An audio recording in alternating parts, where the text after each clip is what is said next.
Welcome to Let's Talk Wellness. It's time to have new conversations about mental health. Join Mara James as she guides us along this journey. And now, let's talk wellness.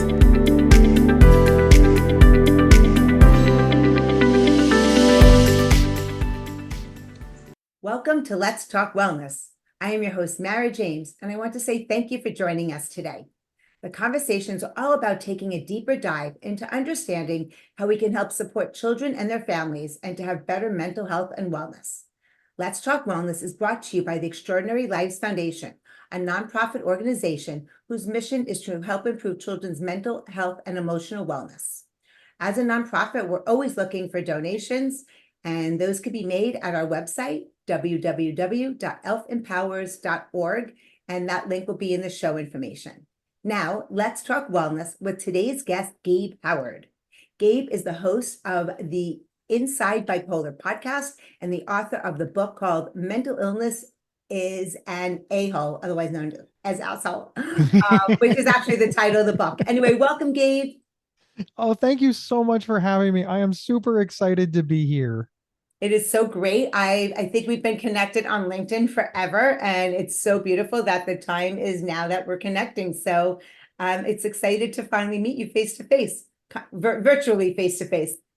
Is it? I mean, virtually face to face and face to face have become the same thing now. It's just everybody's like friends used to be like people you knew in real life, but now friends are people you know online.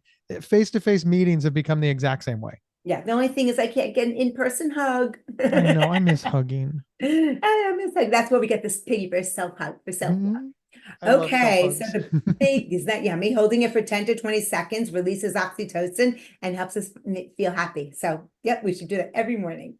Okay, so the big question. So I will just preface it that both Gabe and I have similar diagnosis of the, drum roll please, bipolar disorder. Gabe, when were you diagnosed?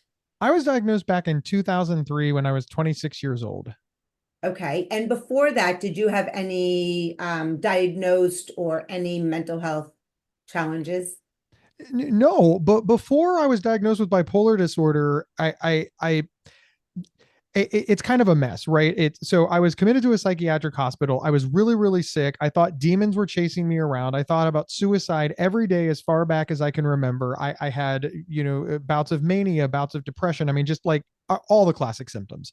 But if you would have asked me an hour before I was committed to a psychiatric hospital if there was anything wrong with me, I would have said, no, I'm perfectly fine. Again, utterly fascinating, but that's where I was at the time. Wow, amazing. I mean, scary. I'm sorry that you have to go through that. And as I was talking to you offline before, I have learned a lot about bipolar disorder, not by studying it, by experiencing it, right? At 48 years old, 10 years ago, May, wow, don't do the math for my age. I experienced a very beautiful and scary spiritual awakening and was diagnosed with bipolar disorder. And like, if this was like 20 years ago, they would have locked me up, thrown away the key. Luckily, I had my therapist, my rabbi, and my older son around me to help me know that what was going on was crazy, but I wasn't. Definitely after hearing a voice out loud that said, I saved your soul and you'll do what I say. And I'm like, okay, God, I don't believe in you, but is that you? Because I know I went from black to white. At the end of the month, I saw 3 games floating to me with the word destiny. I'm like, I know this is my destiny. This is too much. I need medication. They gave me 3 very strong medications. I was stuck in bed for God knows how long. Luckily, I wasn't hospitalized. But yeah, so definitely experiencing that. And then I started my healing journey because I said, listen, I've never had anything until I was 48 years old. I'm going to do anything and everything I can do to get off my medication. And after several years of hard work, realizing as I healed my heart, my brain chemistry changed. And that's the only way I was able to be weaned off medication. My goal is never to get people off medication. It's just to help them stabilize. And if someone's taking 1, 3, 5, 7 medications and they're stable, that's great.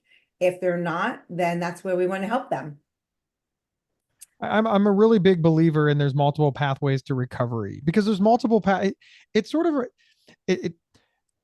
look, you and I do the same job, right? We think about this for a living. That's what mental health advocacy is for. And we talk to all kinds of different people. And one of the things that always fascinates me when people have this one size fits all approach is that nowhere else in society is one size fits all a thing. For example, we have many different types of restaurants. We have many different types of foods. And even when we all love the same restaurant, we all have different orders. And even when people order the exact same thing, people put different amounts of spices on it or different amounts of salt. And even when we like the identical spices, we eat them in a different order, or we take different amounts of drinks. I mean, just everything about our society, even the things we quote unquote have in common, are so separated. And yet we get to mental illness, we get to mental health issues, we get to, in this case, we're talking about bipolar, and people are like, everybody's exactly the same and you must do exactly what this person did, otherwise you never get well, and in fact you don't want to. It's utterly fascinating to me. Yeah, you say fascinating. I wouldn't use such a positive word. I'm trying to be uplifting. This is an uplifting show. Oh, yeah, yeah. If we It's have an fascinating. angry Right. show, I'll use different No, words. of course, of course, of course. You know what? Like, and you need to, like, people need to get angry and, but fight out of love, right? So we want to help others because, we were in health and how can we do that? So definitely. So have you, in addition, may I ask you how many medications if you're on medication, and if so, how many you're taking? Yeah, so I am on medication, and I say 7 medications. I'm on 5 psychiatric medications, and then I'm on a couple of more because I'm old. Because I do genuinely feel that the 5 drives the 2, so I count them in. But I want to be Okay. super honest for your audience. Okay, you just insulted me. How old are you? I am 47. And you're saying you're old? I'm I'm 57 and I'm young, getting younger. Watch what you say because you will manifest being old. Well, yeah. So anyway, so when you so with the medications, have you also done any type of like therapy, talk therapy, healing therapy? Oh, yeah, absolutely. If there's any myth about bipolar disorder or serious and persistent mental illness that I would love to end, it's that medication is the one size fits all guaranteed approach. I am not saying that medication is not important. For some people, it's the difference between life and death, but it's never going to work 100% on its own. And again, to compare this to physical health, could you imagine, like, if you were in a car accident and you broke both of your legs, Oh boy. and the doctor, put them in the splints, put them in the cast, reset them, did the surgery, and then they said, you're done. We've given you the quote medication. And somebody would say, well, but what about physical therapy? What about relearning to walk? What about massage therapy? What about all of the, and they're like, no, you just have to do what the doctor prescribed and nothing else. And people would say, that doesn't sound right to me. Now, again, we can't go the other way and say, oh, your legs are broken, you just need physical therapy and you'll be fine. Right? Amen. We've got to look at the whole in concert with one another to get you the best results. And for my money, therapy was amazing. It's where I learned all of my coping skills. And I need those coping skills desperately. Yes. Okay. So before we go into coping skills, what you were just talking about, let me write that down so I don't remember. Okay. So what you were saying, and I love, like, what do with, those two different levels. And then the third one to me is, how did that was it a car accident? How did that happen? And what's the PTSD that this person's going to live with for the rest of their life until we deal with the mental health? So again, the physical, the mental health. What type of coping skills did you learn? So I have learned just more than we have time ever to discuss. So if I can, you fall down a little bit of a rabbit hole. One of the things that I learned in therapy is how to create coping skills. So that's like super good, right? It's the old adage, give a man a fish and he eats for a day, teach a man Yeah. to fish, right?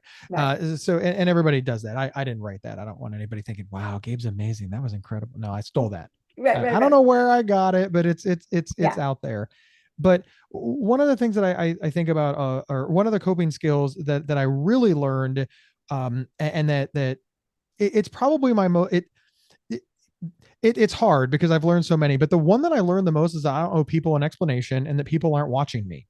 I really believed in the beginning that, one, the whole world revolved around me. This is part of grandiosity. It's part of mania. It's part of being sick. It's partially being young. It's partially misunderstanding. But every time something happened, I thought, one, the whole world was watching me, so they were all aware. And two, I thought every time somebody came up to me and said like, "Are you all right?" that I just had to like dump on them, like just everything. It's like, "Oh my God, no, I'm not." Like 6 weeks ago, I got in a fight with my mother, and then this happened, and I lost my job, and I have no money.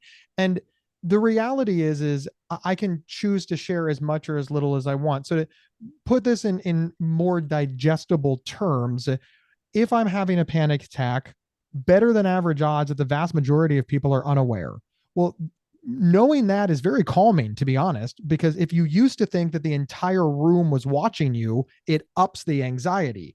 When you realize that most people aren't even aware, it lowers the anxiety. So now I'm having the panic attack and I get up, and one of my coping skills is to leave the room.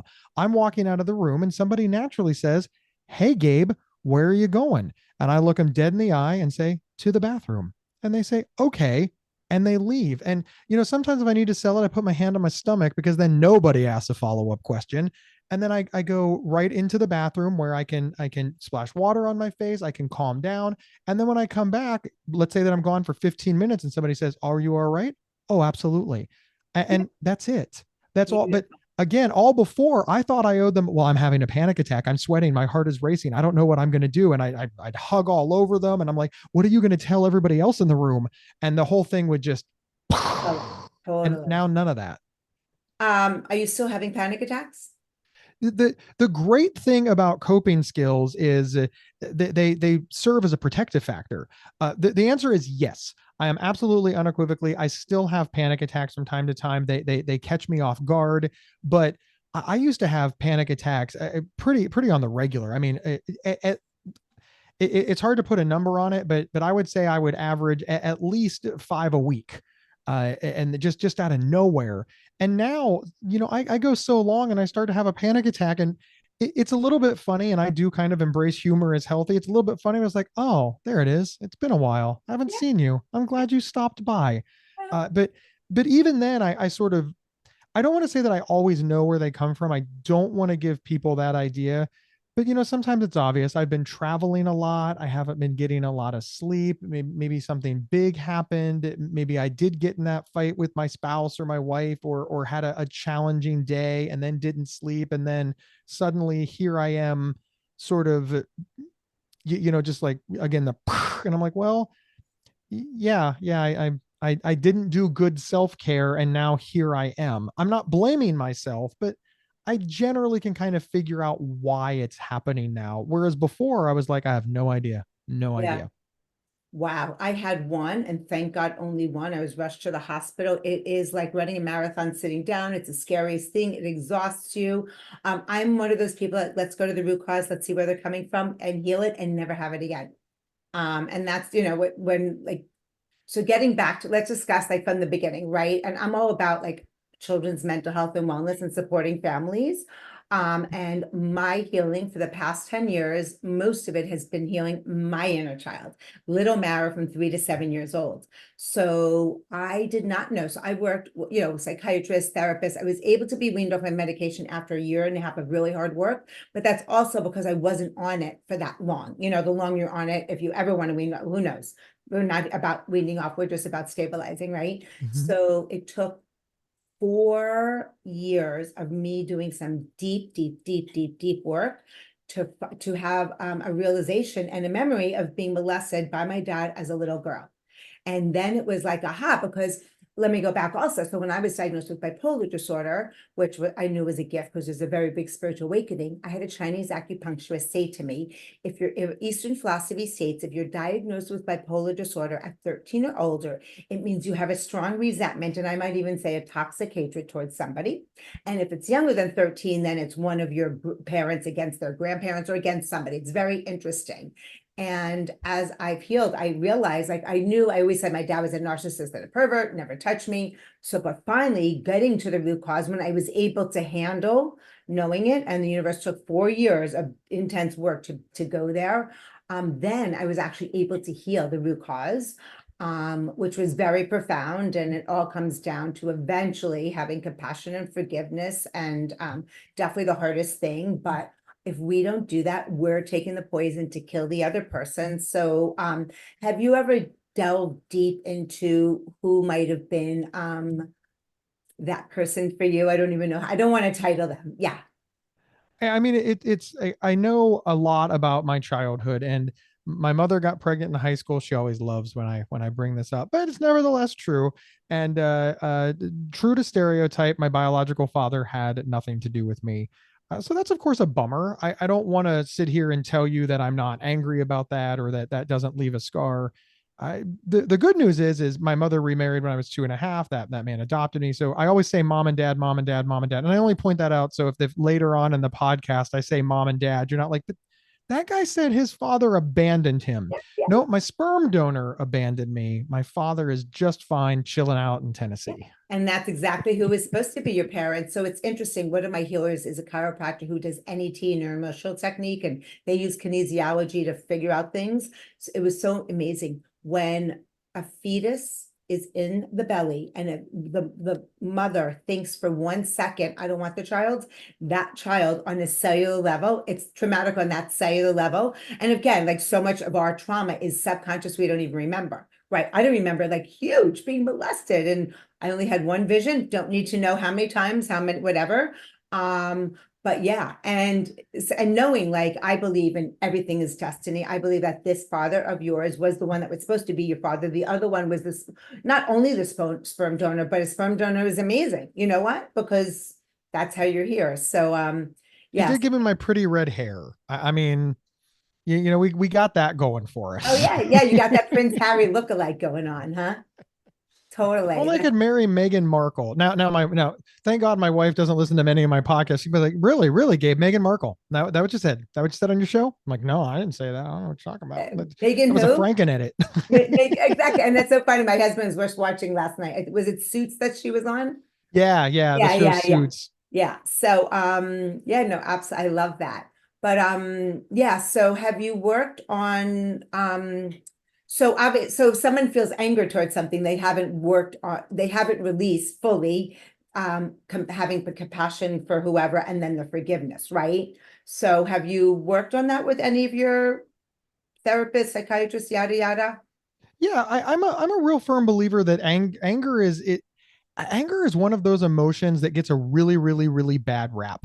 And I'm really fond of explaining that nothing really changes. I mean, just apply it anywhere, whether we're talking on a global level, a city level, a society level, a family level, a personal level, a work level. Nothing changes until you get mad at it, right? You get angry, you get annoyed, there is a problem, and you feel that problem in your chest, and then you think, okay, now I'm going to do something about it. Where anger gets its bad rap is when it frankly sticks around too long, right? See, anger has to drive passion, right? And passion has to drive planning, and planning has to drive the change. You can't skip the steps. You can't get angry at the problem and think you're going to get to change.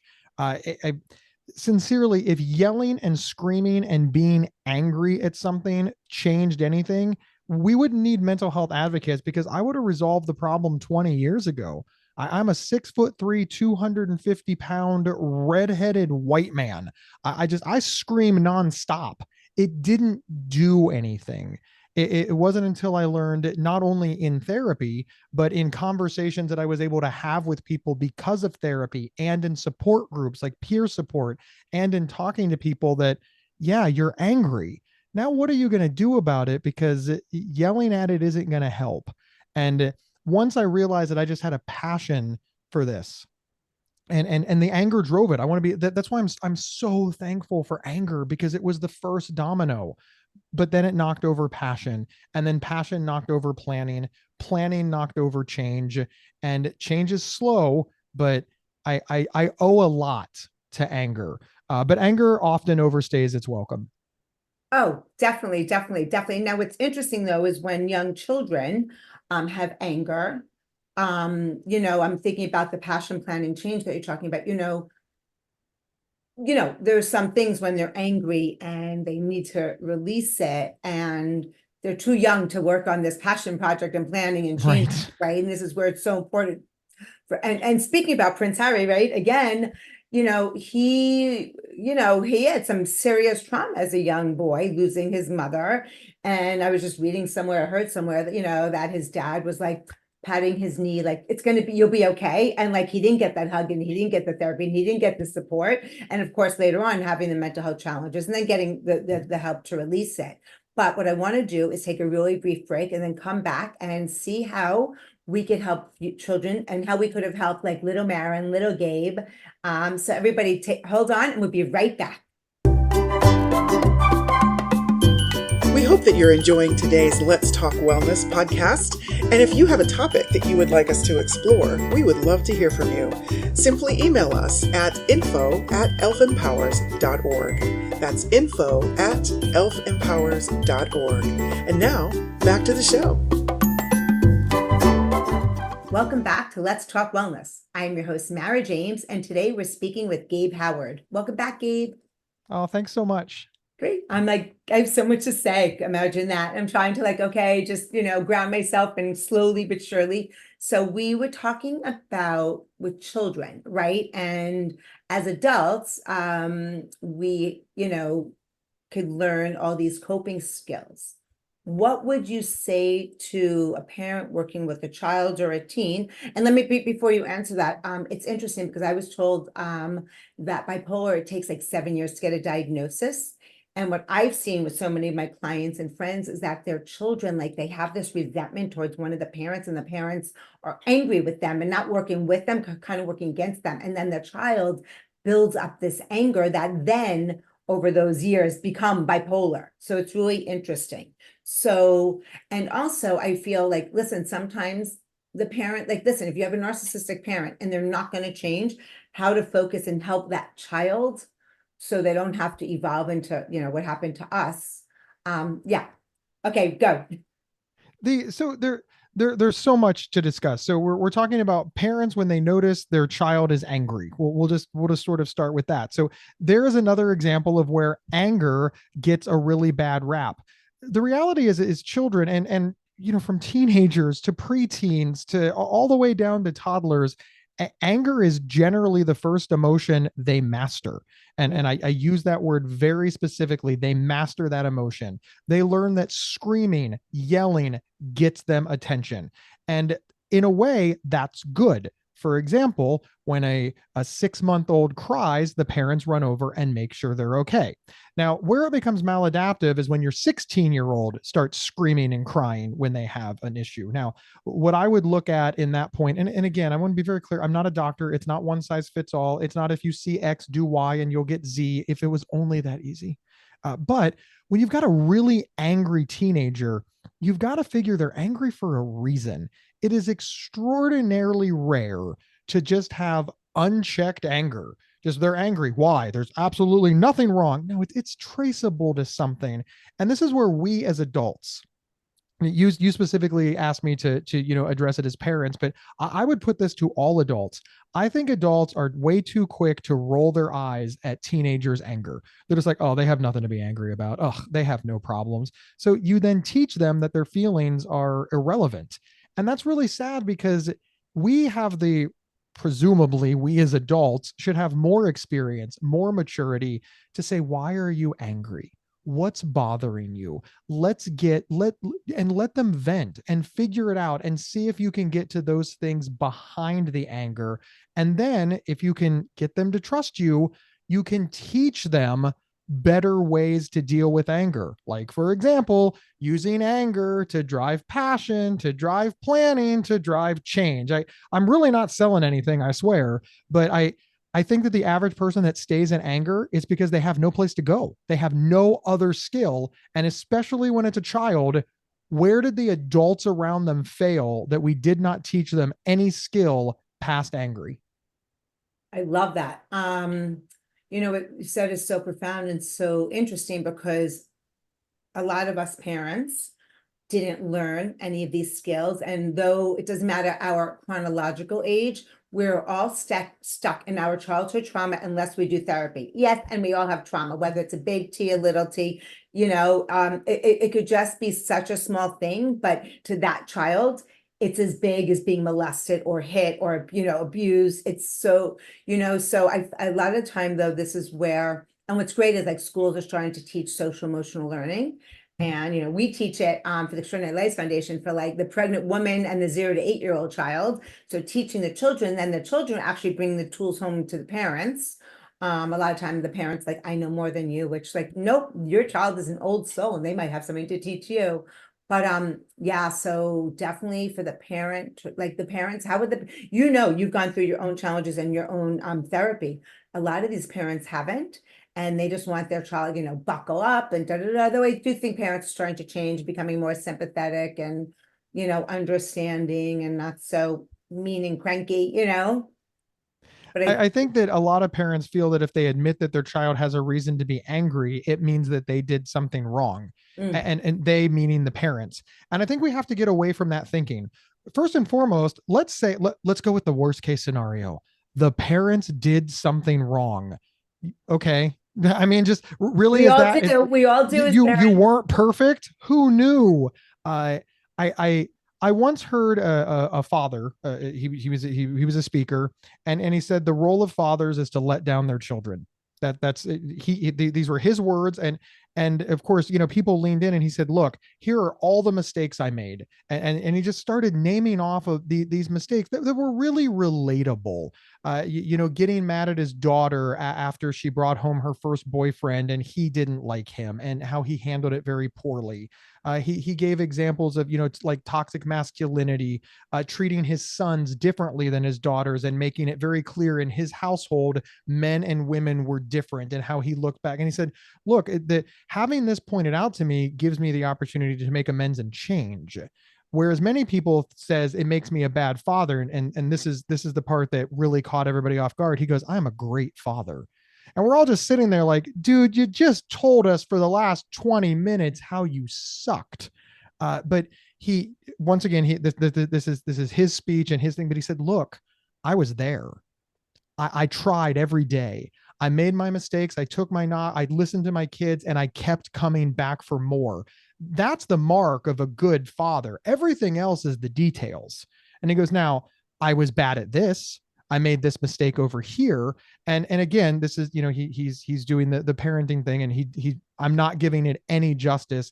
But the amazing part to me is where he brought up all of the mistakes that he made and still points out that he considers himself to be an excellent father, because everybody thinks that those things are mutually exclusive. And that meant something to me in terms of my life with bipolar disorder, because I thought, well, I'm a bad person. I've done these things wrong. And I started thinking about it. I'm like, nope, I'm a good person that did these things wrong. And that's the kind of thing that you learn in therapy. It's the kind of thing that you learn in peer support groups. It's the kind of thing that you learn by talking to others. That really, really resonated with me. So all the way back to the beginning of your question. So what? You made a mistake. Uh-oh. I mean, who cares? Right. And this is also like forgiving ourselves and others. And now what's interesting is that this father recognized it. Hopefully he also apologized to his kids. They forgave him as part of it. And then also releasing that guilt. And that's such a theme for this year of webinars we're doing, like holding on to guilt. And I know every mother, 100%, 99 maybe not 99%, but probably 100% mothers hold on to guilt. Right. And we all do what we think is best. That's unbelievable. So let's also discuss a word. It's a very interesting word, quote unquote, recovery from bipolar disorder. Ah, Right? the word. What's that? What is that? It's the word that launched 1,000 fights on the internet, right? What is recovery? Recovery. Like everybody has their own definition and their Oh, I'm sorry. I didn't mean to interrupt the question. No, it's a I got big word excited. though. Right. No, good. Excited, not angry. Good. Right. Excited. I Right. love And what discussing does recovery. yeah. Well, before I even go there, I just want to tell a story. I was working with a client whose son was diagnosed with bipolar disorder at 19. And again, I want to state that there is, there's gift with mental health challenges, and the greater the challenge, the gift, the greater the challenge. So that's how the universe keeps us humble, right? But this woman's son, 19, wearing all white and vegan, which are both very spiritual, right? Doesn't want to eat animals, wearing white and on the roof top of the house. And she was horrified, thinking, oh my God, it's crazy. I was there. I understand, like, I wasn't on the roof, but I wanted to wear flowy and just flow in the wind. And I'm like, he is just a very spiritual soul, and he's trying to get as close to God as possible. So she goes, I clearly don't understand it, but I do understand my son as a gift. And, and it was such an amazing way to look at it, like looking at these kids, like there is a gift, right? And then with a gift comes the challenge, and let's remove the darkness and work with the love and light. Yeah, so I just want to put that out there and really want to reiterate that. There's gifts, right? Anyway, getting back to recovery. So recovery is one of these things where you would think it would be simple. It's one word, right? Recovery, but people disagree on what it means. And we can get it. The most common argument that I see break out is one person says I'm in recovery, and the other person says, no, you're not, because you take medication. And then they go back and forth, and it gets even deeper than that. I mean, that's just like a 30,000 foot view. Let's go 15,000. I'm in recovery. No, you're not. You still go to therapy. Let's go down 5,000 feet. I'm in recovery. Then why are you going to that support group? Right. And then let's go down like really, really closer to home. Well, I'm in recovery. That's not true. You still have symptoms. Right. And the symptoms are like, you get angry sometime, or you still have a panic attack. And I'm just looking at all these people, and I'm like, wow. Right. We have so much in common. We're all working to be better people. And this word is making enemies out of clear allies and clear friends. Look, here's all I can say. I define recovery as spending more of my time living my life than I do managing bipolar disorder. So yes, for those people playing at home, when 51% of the time I was living my life and 49% of the time I was managing bipolar disorder, I considered that recovery. Yes, it was low level recovery. I didn't say I was done. I didn't say that I was stopping working. I didn't say that I didn't have a long way to go, but yeah, I tipped the scale. I patted myself on the back, and I'm like, I'm in the recovery pages.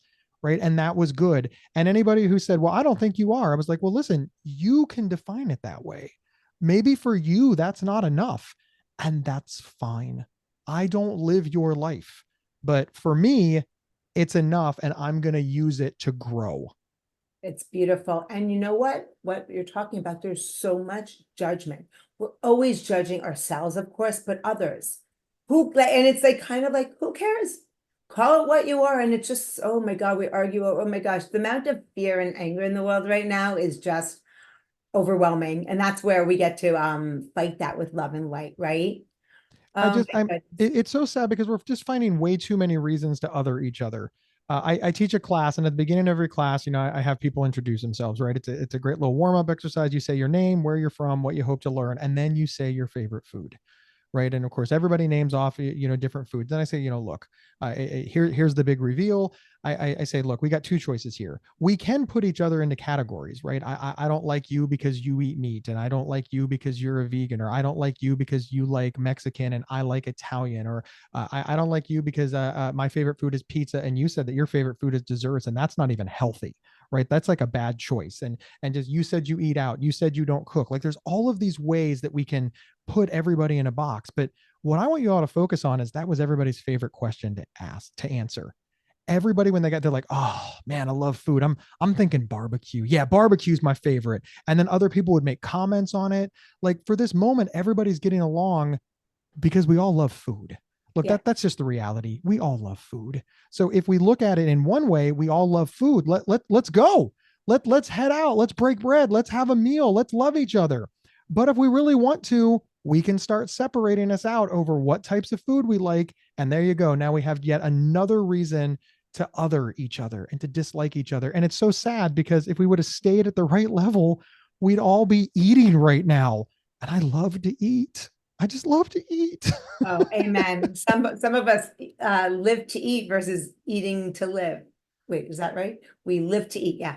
Oh, I live to eat. Yeah. Yeah. Eating to live is like where you just eat enough calories to sustain yourself and move on. Living to eat is, I've already got my Super Bowl menu planned. Oh, for 2025. Yeah, for 2025. Yeah, I've got Christmas dinner plan. I got Thanksgiving plan. I'm asking people what they want for their birthday on their birthday for the next year. Like, hey, what do you want to do next year? Dude, we just ate the cake. I know, but what kind you want? Yeah. I'm ready. Oh, man, a person after my own heart. I love it. And you said to other each other. To other each other. We find ways to make people others. There's me and there's others.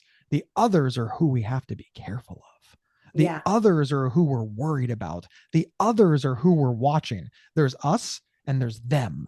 And I just, what a terrible mentality. There's so much common ground out there, Yeah. so much Oh, common ground. And yet yeah. we find a reason to be enemies I know. time and And we're time so, again. well, that's the darkness winning because we're all literally one, right? We all have this light in us that's all part of this oneness. And then the ego, edging God out, ego separates us. Let me ask you, what would you say that bipolar has actually given to you rather than taken from you? This is the question that makes everybody mad at me. I don't feel that bipolar disorder has given me anything. And let me explain. Hang on. Sit down, audience. The pitchforks were coming out. No. And here's why. I feel that bipolar disorder, it really tried to take a lot from me. We got a 15% death rate with bipolar disorder. We've got, I think of, I screamed, I hate you at my mother. Demons were chasing me. Like bipolar disorder was really working really hard to harm my life. And then I beat it, right? I beat bipolar disorder, put bipolar disorder in its place and told it to, go F itself, right? Like just the rocky victory speech.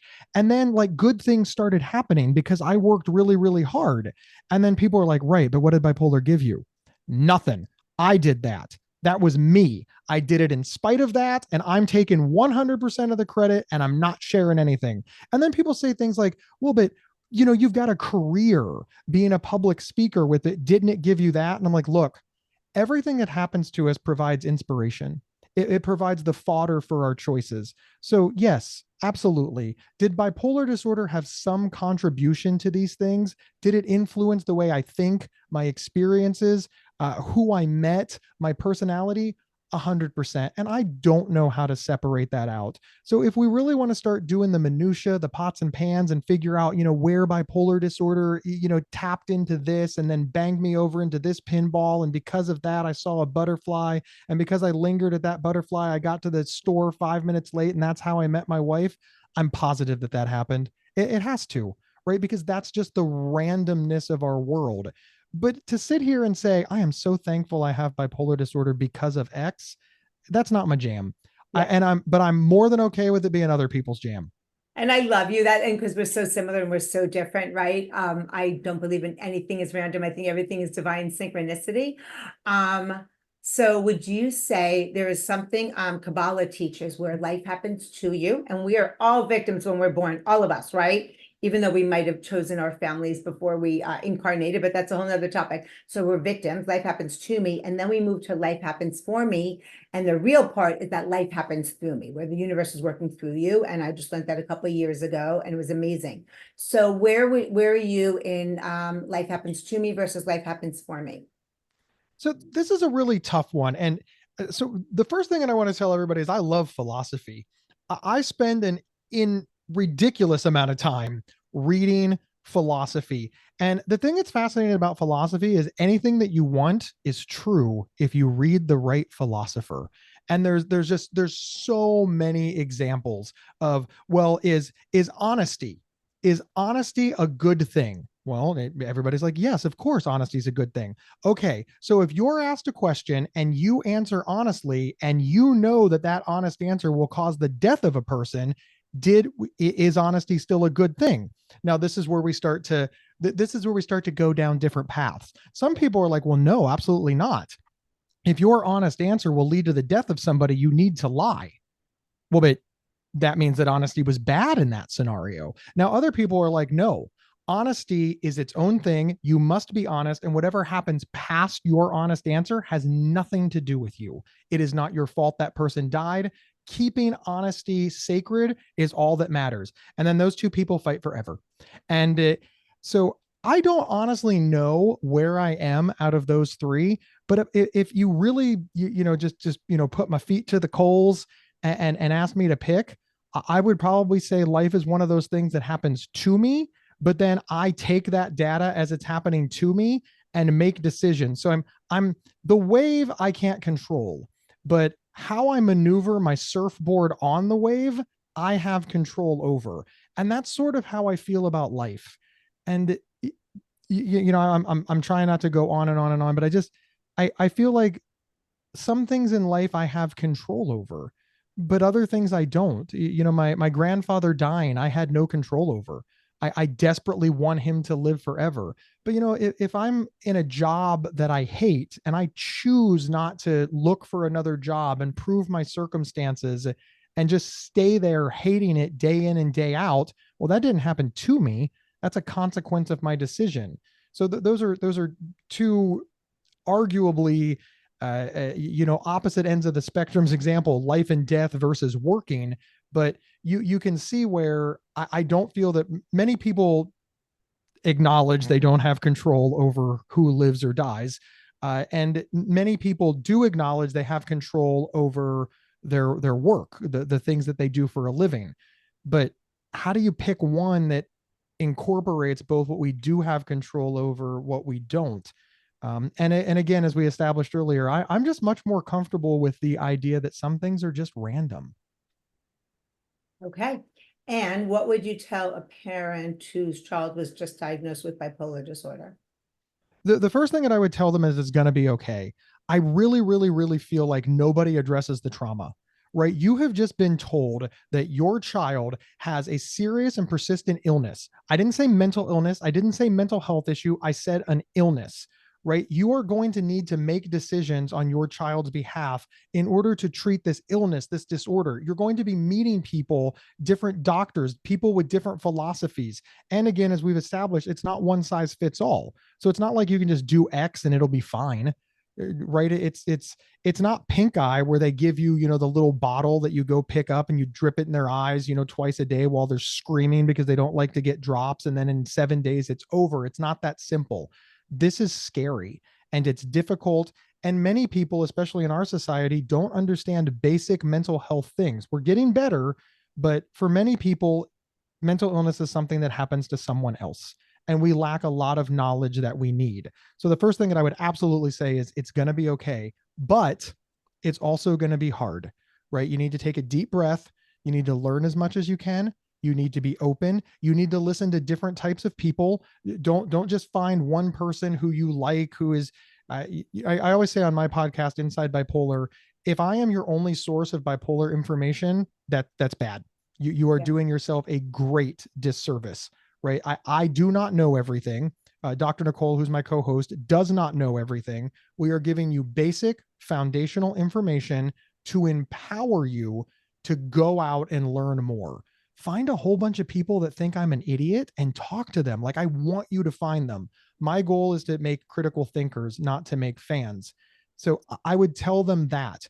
Get a second opinion, learn more, go to therapy yourself, accept that you're allowed to be scared. If you're so scared that you feel frozen, go to a therapist on your own, involve the rest of the family. So many people are like, okay, this is our issue. We're not telling grandma and grandpa. We're not telling aunts and uncles. We're not telling siblings. No, you've got to tell everybody, right? Just could you imagine if your child had another type of illness and you didn't use the resources of the rest of your family and friends? These are good people. Now, that said, if any of them respond, well, that's just bullshit and you're a liar and it's because you went to work, woman, which we sometimes hear, then cut those people out, right? You've got to make the tough decisions as well. I'm not blind to the fact that stigma and discrimination are a real thing, but don't try to deal with it alone. It will defeat you. And what kind of a caregiver can you be to your child if you don't have support, if you are defeated, if you are beaten down? You don't want your child's greatest source of strength to come from somebody that doesn't have a great source of strength behind them. I love that. I love, as parents, putting our oxygen mask on first so we can. Yes, that's a faster way of saying it. Yeah. Oh, okay. I'm from New York, so so yeah. And then you said the word scared. I'd like to add to it, sad. Why me? Yeah. Why me? Why my child? I went through that with my child who has Asperger's and ADHD and didn't become diagnosed with bipolar because my husband and I changed and we worked with him instead of against him. So giving yourself releasing shame, blame, guilt, all of those things, but the sadness as well as the scared. Gabe, I can't believe our time is up because we could speak for days and weeks and months and years, and I know we'll have a follow-up to this. Thank you so much. We will list your book and your podcast in the show information. And are you on social media? Do you have a website? Oh yeah, a website. Yeah, I'm here holding up my book like an idiot. No, that's Yes, good. No, yes. Because well, my some people website are is listening and can't see. So yeah. yeah. The if you can see, that's the cover. But if you can't see, go to gabehoward.com. You can buy the book there, and I can sign it and throw in some free swag. Or you can get it wherever they sell books. But of course, I can't sign it if you get it from there. Yeah. Beautiful. Awesome. Thank you. Gabe and everybody watching and listening, don't forget you are amazing. Thank you for joining us for this episode of Let's Talk Wellness. This podcast has been brought to you by the Extraordinary Lives Foundation, a 501c3 nonprofit organization. If you would like to listen to more conversations like this, we invite you to subscribe to our mailing list at www.elfempowers.org to be notified when our episodes are published. Thank you for joining us, and we look forward to bringing you our next conversation on Let's Talk Wellness.